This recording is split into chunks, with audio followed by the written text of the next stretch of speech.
Alright, welcome to Famous First Times. I'm Ian. And I'm Dom. And this is a podcast about famous people's first fucks. We're going to talk about the first time famous people had sex, and we're going to try and find more monkey stories so we can have a good look at how they are.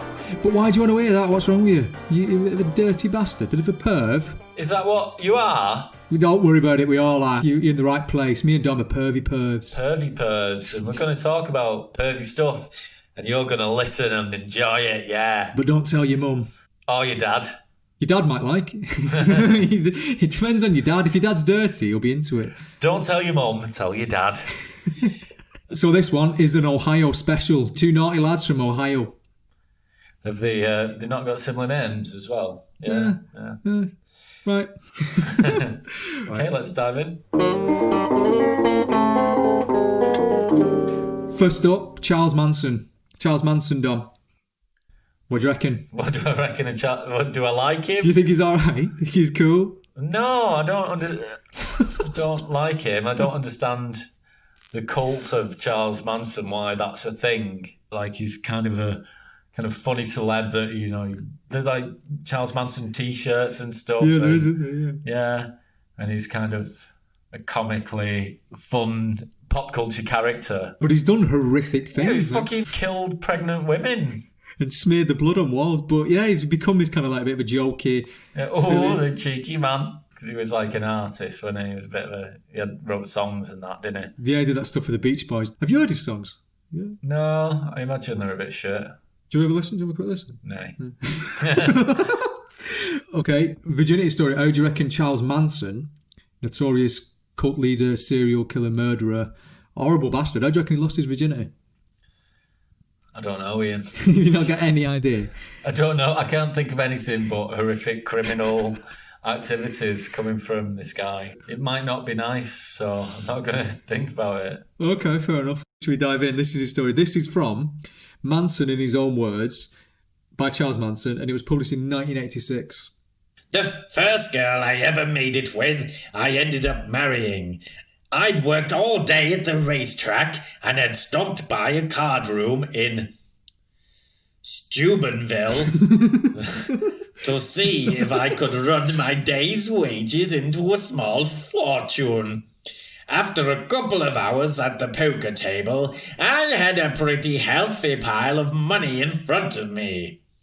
The cocktail waitress and some of the other girls were giving me and my role some attention. Across from me, looking over the shoulder of a coal miner, was this pretty girl who gave me an occasional smile, but wasn't putting on the hustle like some of the other girls were. We didn't make it together that night, but after dating a couple of times, we were in love. She may not have been the most beautiful girl in the world, but to me she was Marilyn Monroe, Mitzi Gaynor, and Lena Turner all rolled into one. She was a healthy, smooth-skinned Irish girl who stirred things in me that I'd never experienced. I didn't get her cherry, but she damn sure got mine. The first time we made it together, I couldn't believe it was happening. Beyond concentrating on the sex act, all I could think of was, wow, it's happening. I'm really making it with a girl. I trembled with excitement and anticipation, so much so I came before my prick touched her box. But that didn't kill anything for me, and when I got inside her, our arms around each other, her smooth, soft body in contact with mine, I really didn't care if I ever took another breath. I was in heaven, and I wanted to stay. She whispered, "I love you," and goosebumps tingled all over my body. I was loving someone, and she was returning my love. A huge void was being filled. For the first time in my life, I felt I could conquer the world. We were married in January of 1955.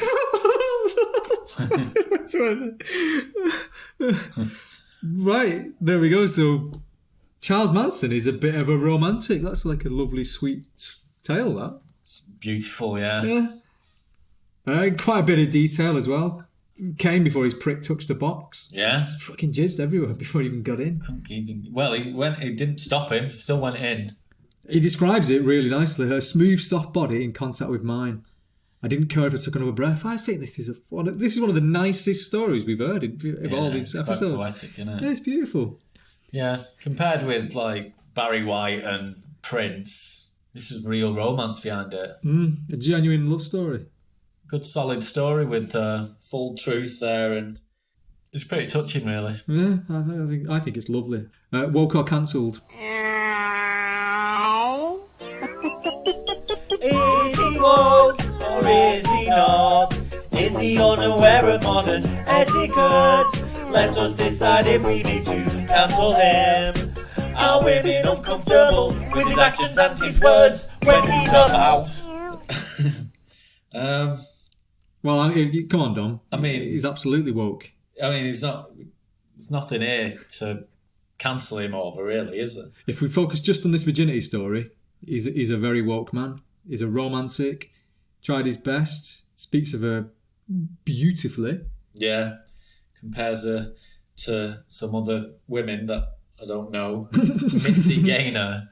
Mitzi Gaynor. Fuck knows that. Lana Turner. These are all Bollywood. I mean, they sound like great names. Mitzi and Lana. I'm assuming they're fit as fuck. Same as Marilyn Monroe. So she's fit. Wait. Does he say she only liked him because of his money and the money he'd won at poker? No, he's saying there's a load of other girls all got their eye on him because he had a load of money. But she wasn't. She was just kind of like checking him out. So she was different to the girl. She wasn't after his money. So he was principled too.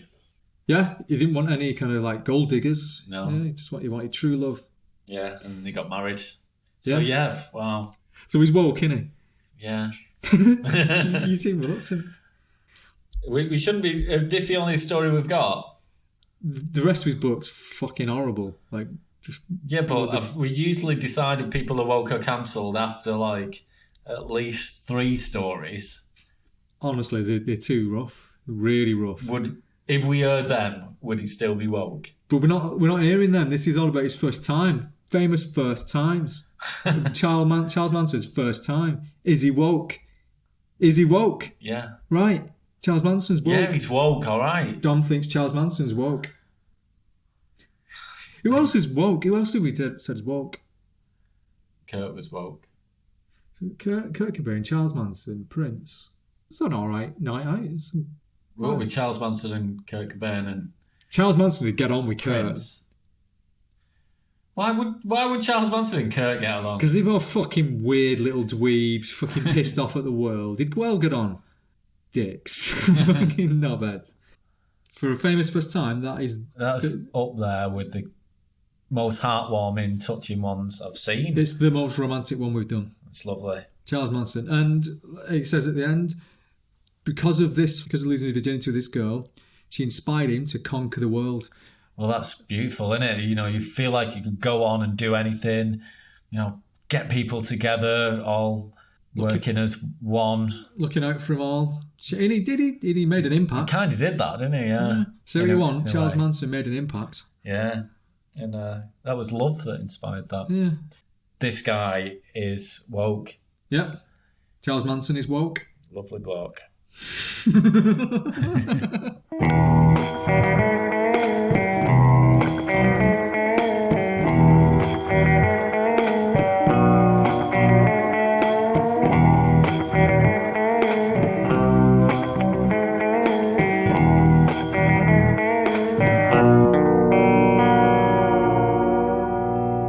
Right, and I found another one. Not from Ohio, this one, sadly. Oh, right. What are we doing that for? I don't know. I don't really fit into the theme, but this is Shirley Manson from Garbage. Oh, yeah. I like Garbage. Yeah, both big fans of Garbage. Shirley Manson's good front woman. Yeah. But we're not here for that. We're here to talk about a fucking plunge. Oh, no. This is from Select Magazine, June 1996. another one of the sex issues. And this was the interview was done by Gina Morris. I'll do the interviewer. And I'll be Shirley. You be Shirley. All right, Yeah. I'll be Shirley. Okay. Do you have fond memories of your first time? Not really, but I remember it distinctly.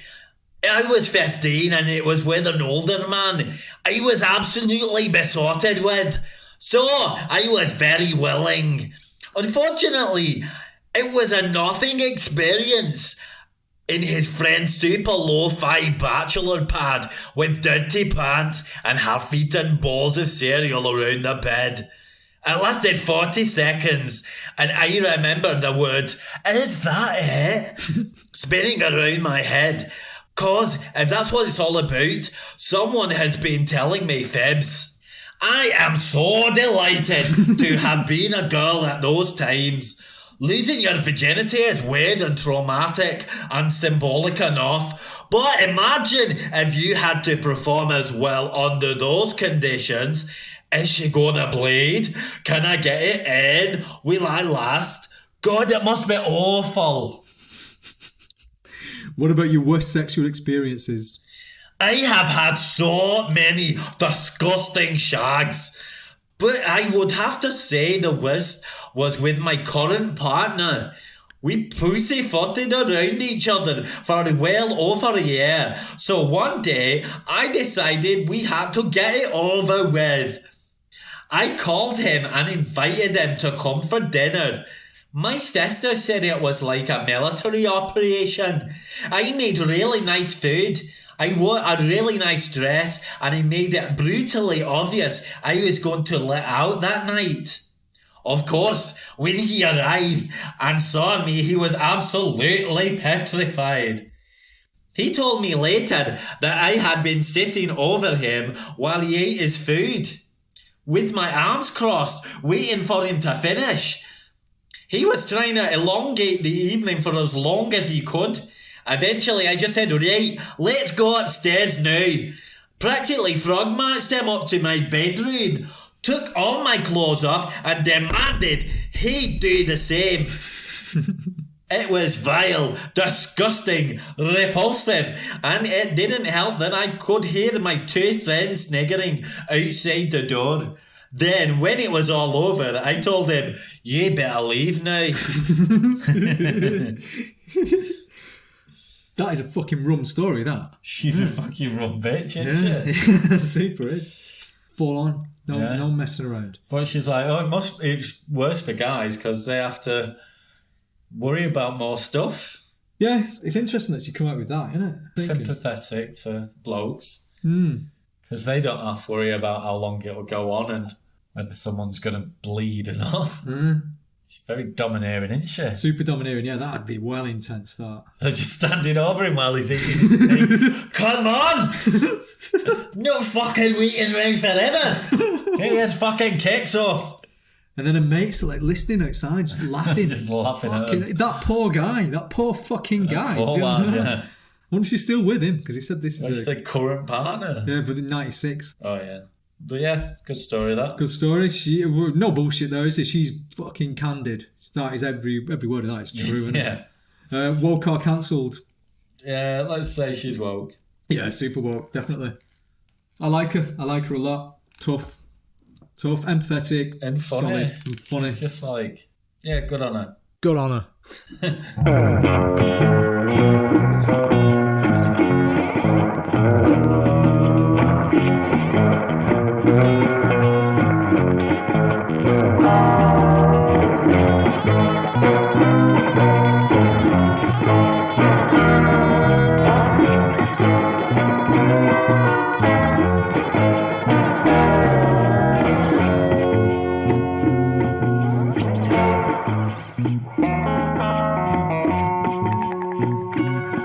Okay, Ian.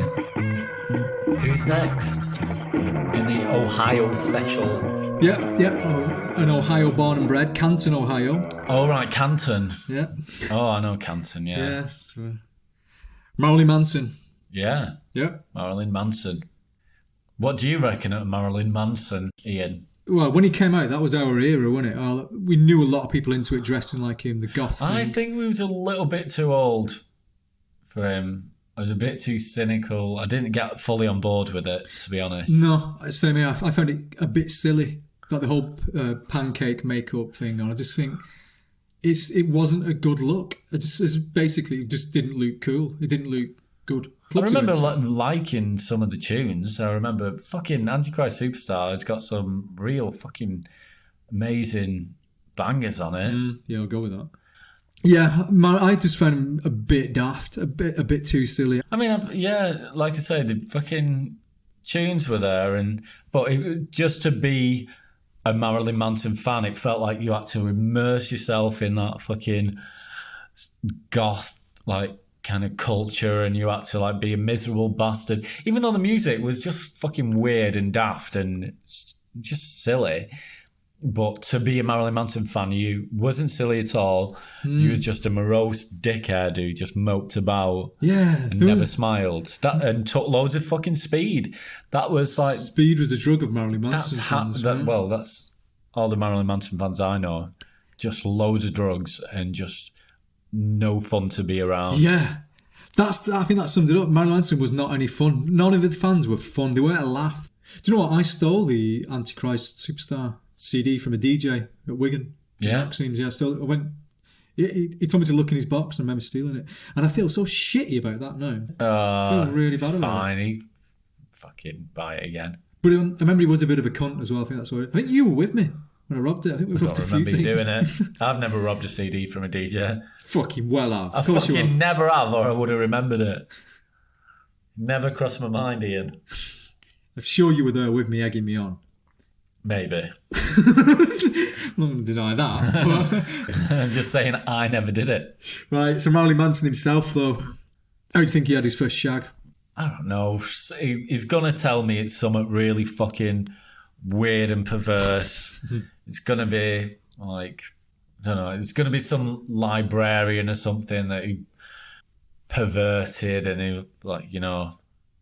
So not a standard story, not like the usual where they were a bit rubbish and a bit embarrassed and it was unmemorable. No, it's going to be like he got someone who isn't anything like you'd expect a Marilyn Manson partner to be, like corrupted them. Yeah, okay. You know, and he corrupted them and fucked them for hours.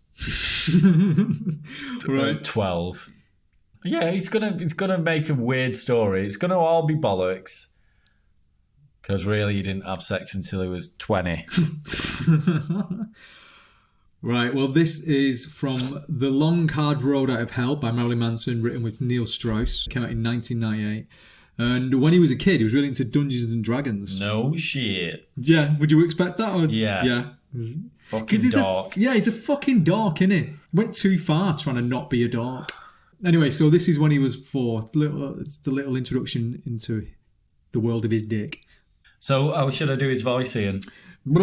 Just capture the very essence of Marilyn Manson. What deep down, what do you think Just he's going like? to try and go right deep into his core being. Into his psyche. What does he sound like in his head when he's talking to himself? Okay.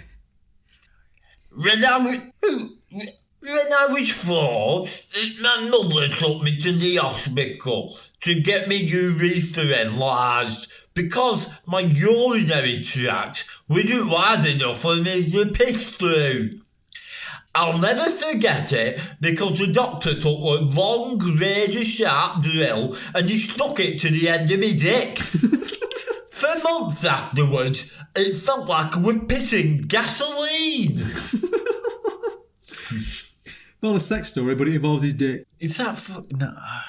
That's not fucking true, Marilyn Manson.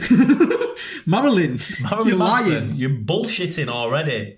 I've never heard of that being a thing. So this is probably the 80s. Even in the 80s, they would... A razor-sharp drill, bollocks. Razor-sharp would be slicing up his dick. It's not doing that. Fuck off. Right. Move on. Next. Right. Here's when he's 13 years old and his granddad had this little kind of underground basement and he never let Marilyn Manson and his cousin go in. But one day, they got in there. Accessible only by rickety wooden stairs fixed to a rough stone wall, the cellar was off limits to everybody except my grandfather. This was his world. Picking a rusted screwdriver off the floor, we pried the workbench drawer open wide enough so we could peek in. The first thing we saw was cellophane, tons of it, wound around something. We couldn't make out what it was. Chad pushed the screwdriver deeper into the drawer. There was hair and lace. He wedged the screwdriver further, and I pulled until the drawer gave way. What we discovered were bustiers, bras, slits and panties, and several tangled women's wigs.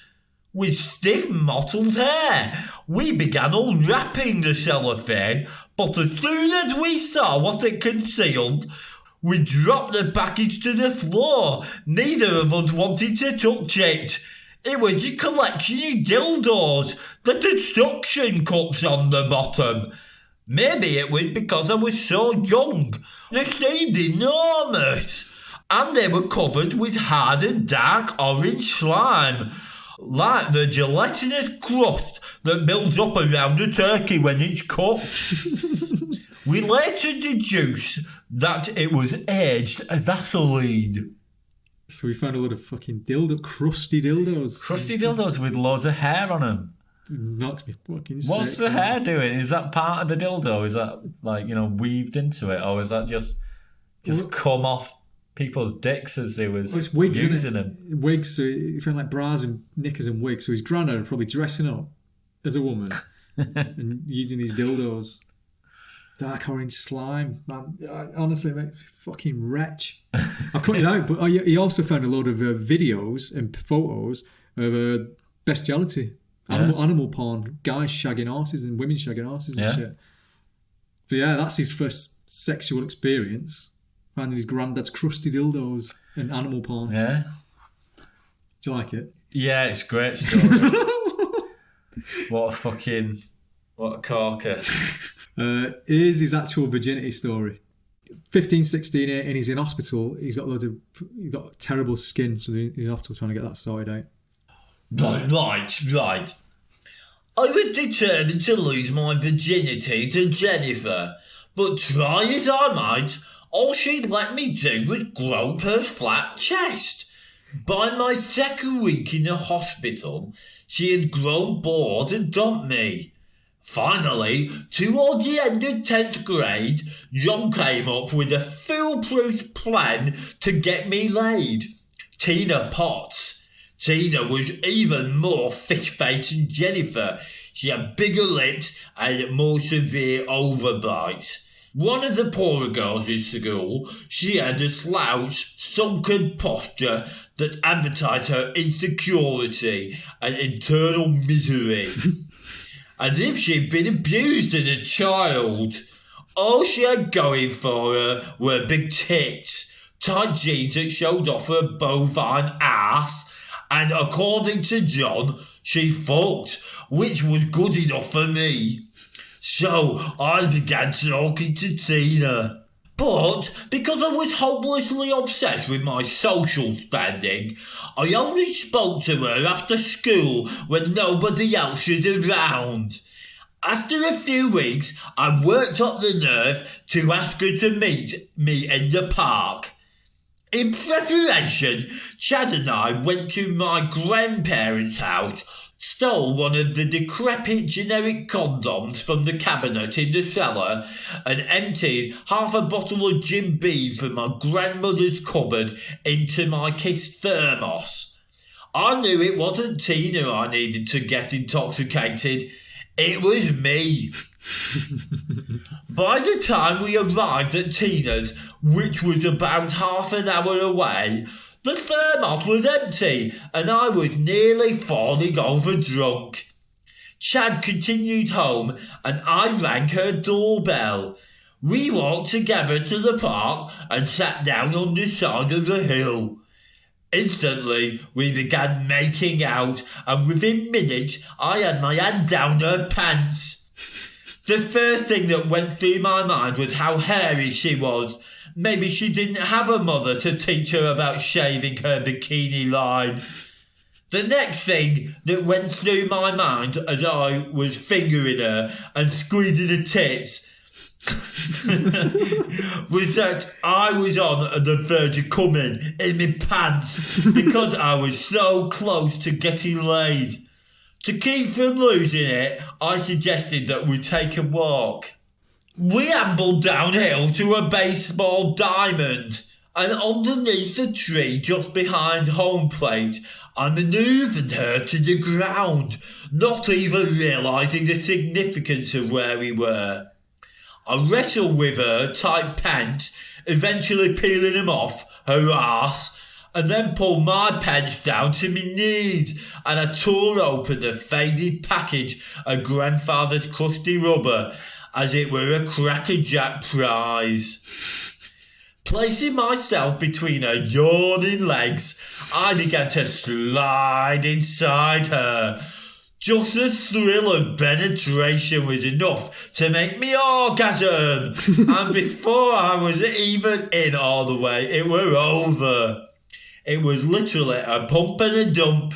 To preserve what little was left of my dignity, I pretended that I hadn't prematurely ejaculated. "Tina," I squealed, "maybe we shouldn't be doing this, it's so soon." She didn't protest, she just stood up and put her pants on wordlessly. On the way home, I kept smelling my hand, which seemed permanently stained with the odour of high school girl pussy.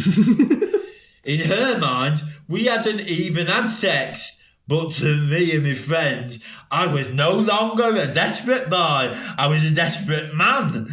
I didn't talk much to Tina after that. Oh, I fucking hate him. He's a fucking prick in it. A lot of detail. You like detail, though. I like detail, but like, what a fucking cunt. He's nothing but nasty about him, isn't he? Severe overbite, poorer girls, fish face. He's a fucking prick, isn't he? He's a Really fucking calculated, like, he's not just like feeling his way through life. It's just like, I'm zoned in on fucking ugly girls and I'm gonna fuck them because that's the easiest way to get sex.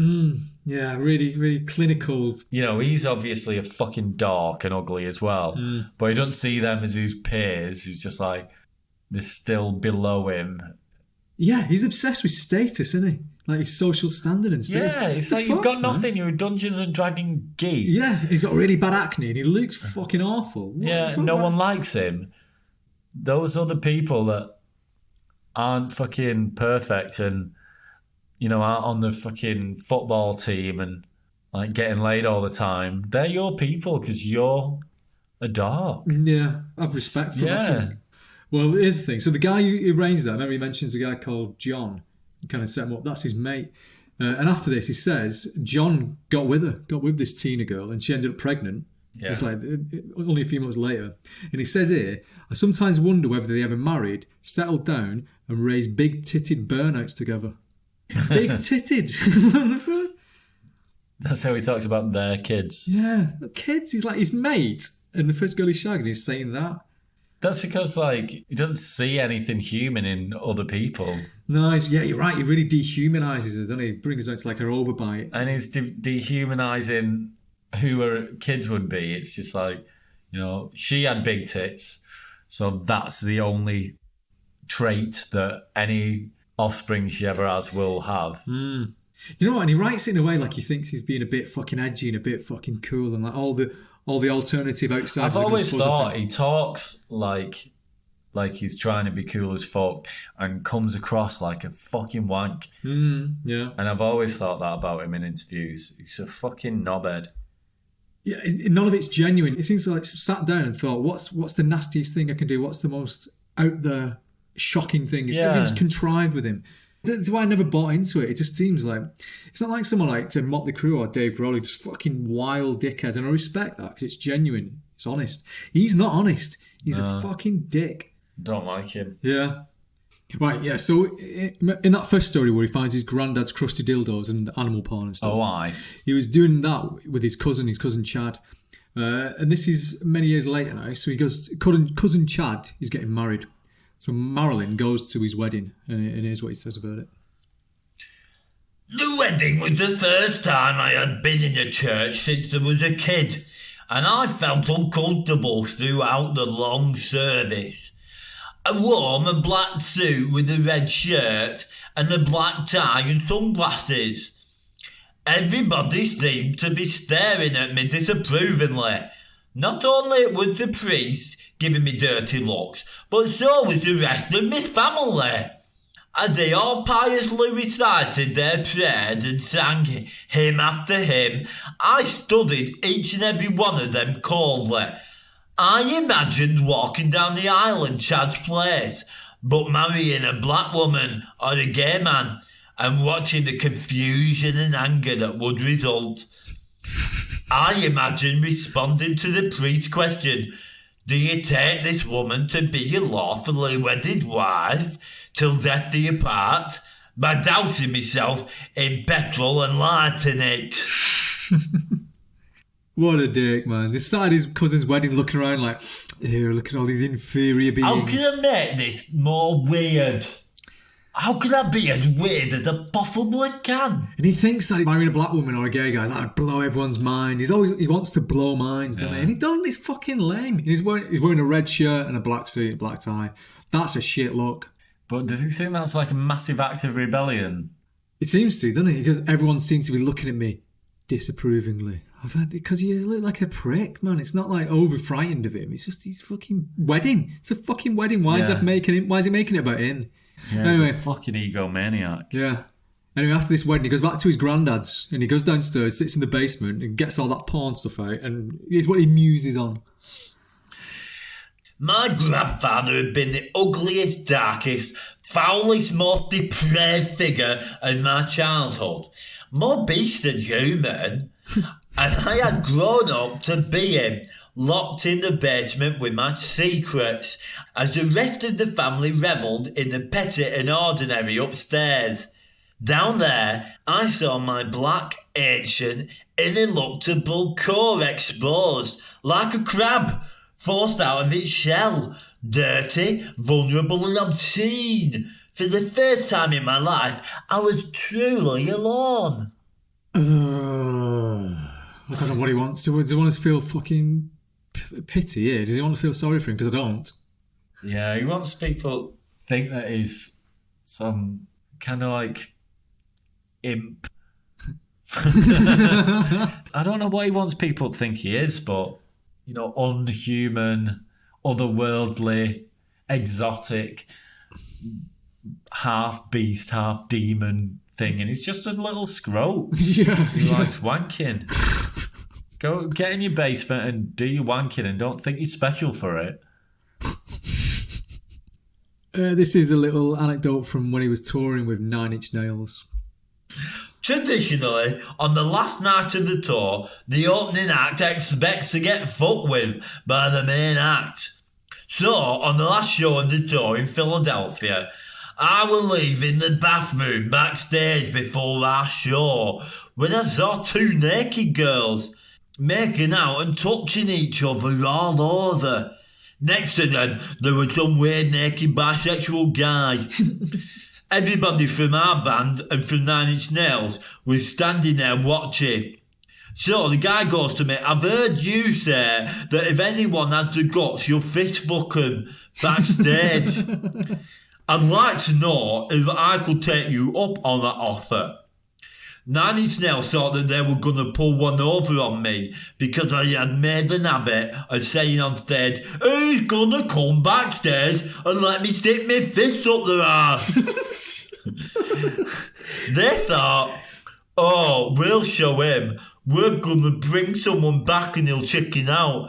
But more to destroy their plans than to keep from being a hypocrite, I said, okay, no problem. I put on a big rubber glove that came up to my wrist and there wasn't any sort of lubrication nearby other than margarine, so I wiped that all over my fist, and then I tried my hardest to get most of my hand, probably up past my knuckles, into this guy's anxious, pouting rectum.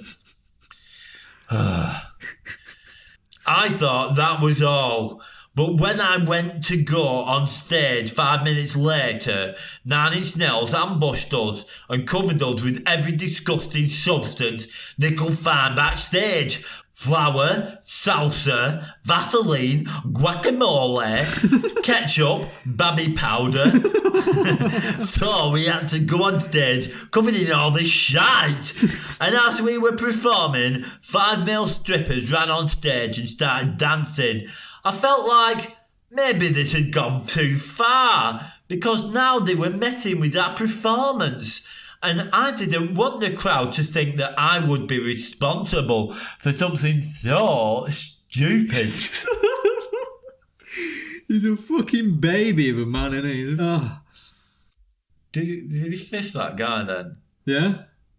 Yeah, he got most of his hand, probably up past my knuckles. Right.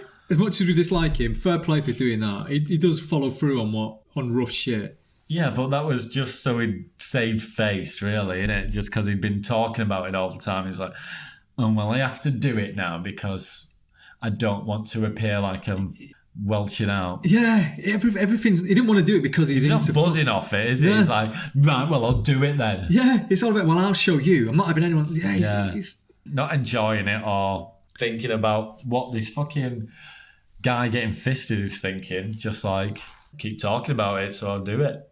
And then he has a little hissy fit at the end because Nine Inch Nails pull a prank on him, throwing shit at him and getting strippers dancing. Yeah, like fucking 5 naked guys on stage would make Marilyn Manson more stupid than it is when he's fucking standing on a podium with his fucking Nazi flag behind him with his fucking daft makeup on and his lipstick smeared all up his head. But yeah, 5 male strippers, that's too far. Silly. That's silly, that. But like every fucking show he's got some woman in a bikini like licking him and shit. But no, this is too far because he didn't curate it. Yeah.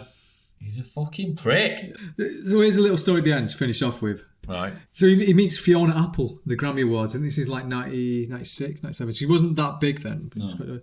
And he's going on about it. He's saying she's this little singer who no one's heard of, and she's so sexy and fragile.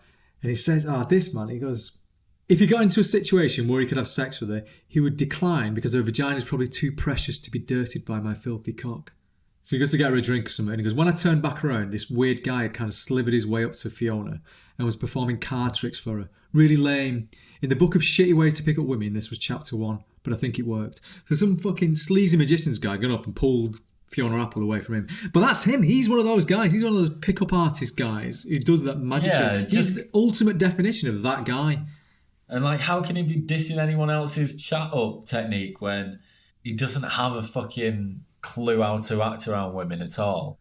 He doesn't have a clue how to act around other people. All he is just a big machine for his own fucking ego and his own stories. And he's just trying to shock people all the time with everything he does. Yeah, so nothing he ever does is genuine or like endearing.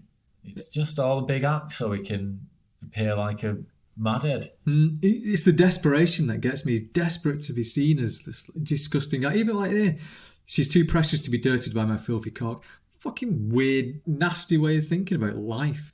He actually wrote this book with Neil Strauss, and he wrote The Game. Do you know that is the like. The pickup artist. The fucking guy, yeah. That's I just see Marilyn Manson as that guy. He's one of those guys. He probably really respects like that kind of cold, calculated way of being in the world. Yeah, that's probably how he's got like ahead in the music industry. It's probably how he's lived his entire life, just by manipulation and being disingenuous. Yeah, gaming it. He's gamed his way into being a notorious celebrity. Yeah. But it's got some bangers, so fair play to him. Right, truthfulness of all of this stuff. Bollocks. I think most of it's bollocks. I think he's a fucking wimp, and I don't think he'd have a clue how to act around women, so... But then again, don't really get up to much with a lot of them, does he? Nah. I fisting the guy. I think he did that. I think he did just because he don't want to back down from his chat. Yeah, it's not a sexual thing for him. He's not into it.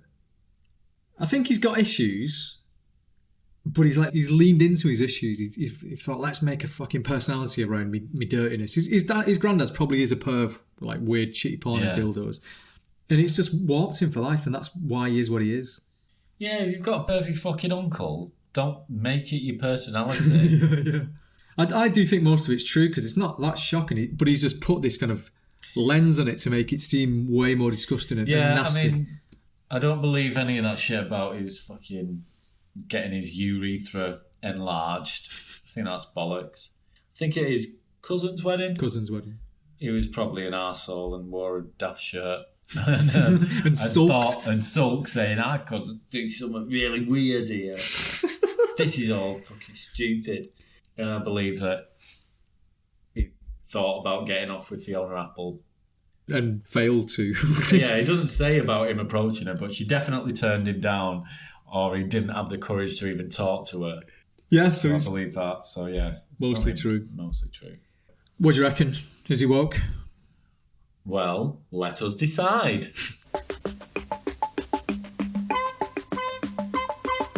Is he woke? Is he not? Is he woke? Is he not? Do we need to declare him to be woke? Is he woke? Or do we need to render him cancelled? Is he woke? Does he have a problematic past? Is he woke? Is he not? Or now do we need to cancel him? Is he not? Is he woke? Is he not? Is he woke? Is he not? Is he woke? Is he not? Is he woke? Is he not? Is he woke? Is he not? Is he woke? Is he not? Is he woke? Is he not? Is he woke? Is he not? Yeah, fucking get him cancelled. What a prick. Yeah. Nothing woke about him. He's just a nasty piece of work. No respect for anyone. He's a bell end. Okay. There we go. Okay. Marilyn Manson is cancelled. And Marilyn Manson is done. And so is Shirley Manson. And so is Charles Manson. Except Charles and Shirley are woke. So that's your Ohio special done. Hope you enjoyed it.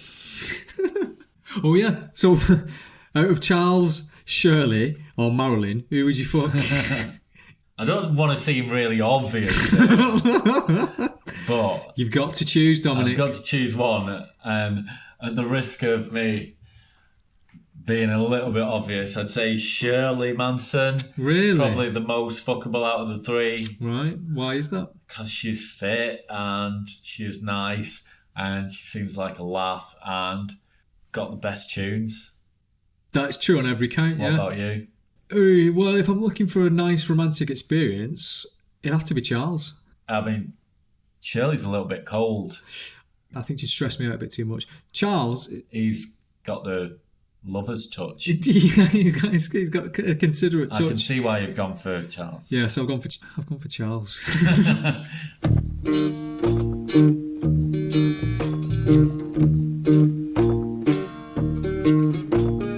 Okay, thanks for listening. That was Famous First Times, and I've been Ian. What? And you've been... Wait, no, I'm Dom. Okay, thanks for listening. This is Famous First Times. I've been Dom. I've been Ian. You've heard some mucky stories, and that's what we're here for you to listen to all the mucky stuff. But if you got some mucky stuff you want to tell us about yourself when you did shags, send them in to us. You can email them in fft@giveover.co.uk or phone in, and we won't pick up. You'll get onto an answering machine. You can just leave a voicemail. That'd be ace. We'll play it on here. That's 07896 493 664. And if you want to send in any rumours, if you heard any good dirty rock star celebrity rumours, send them over. I'll check through them and we'll give them a do. Like us and subscribe on your podcast platform that you're listening on, and we'll pop up in your notifications when there's a new one. Bye. See ya.